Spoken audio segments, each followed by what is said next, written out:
So The Spy and the Snake is book 2 in the Mrs. Spy series. However, it can quite easily be read as a standalone. I didn't realise it was a follow-on, of course, I never do. However, I did actually go ahead and read Mrs. Spy beforehand to familiarise myself with the characters and the author's style, just to be on the safe side.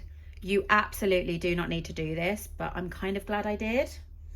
And what drew me to the series was the fact that whilst I'm not the biggest thriller mystery girl, I do like it when it deviates away from the stereotypical norm. I love TV shows like Life on Mars, Ashes to Ashes, Goodnight Sweetheart, Death in Paradise. They're exactly the sort of mysteries I enjoy, so I hoped that this would translate onto the page too. As I said, I read Mrs. Spy, where we are introduced to Maggie Flynn.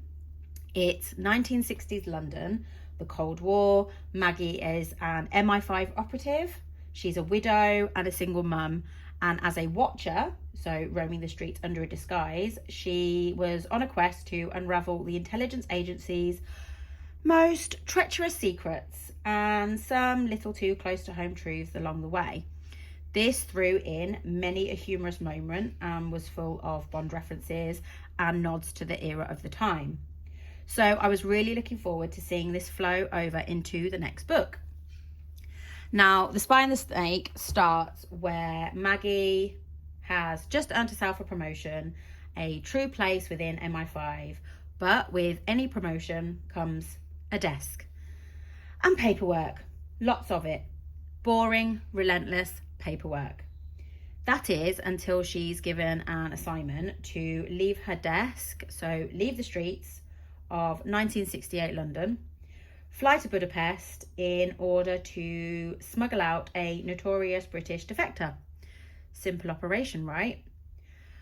Well, there's the KGB, there's the Iron Curtain, and the fact that she's doing this entirely on her own, you'd be a little bit wrong. This is a fast-paced story, and it takes the characters and you as the reader in a race across Europe. Maggie has seen it all, done it all, full of wit, full of humour and life experience.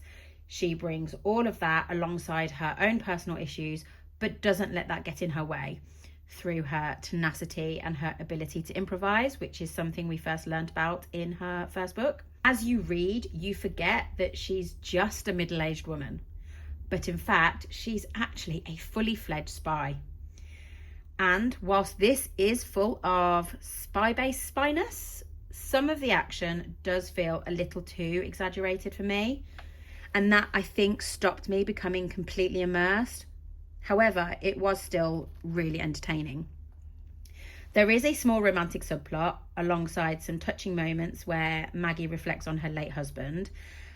I don't think the story necessarily needed the romance, but it did add a softer edge to the action without taking over the narrative.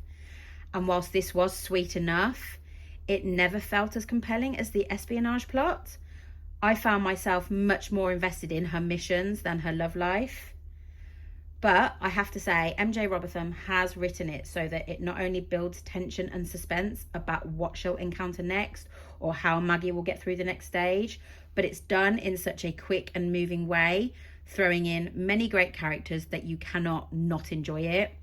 And her use of descriptive language for the backdrop of the story really helped paint the scene and feel like you're right there in Budapest with them and all of the drama. Whilst this didn't quite hit all the right notes for me, it was still an entertaining read, full of humour, full of action, and a genuinely likeable heroine. So if you're after a light-hearted spy mystery with a 1960s backdrop, I think this will find its audience. Beneath all of that espionage and chaos is a story about rediscovering who you are and what you're capable of, and really what's a little chaos along the way.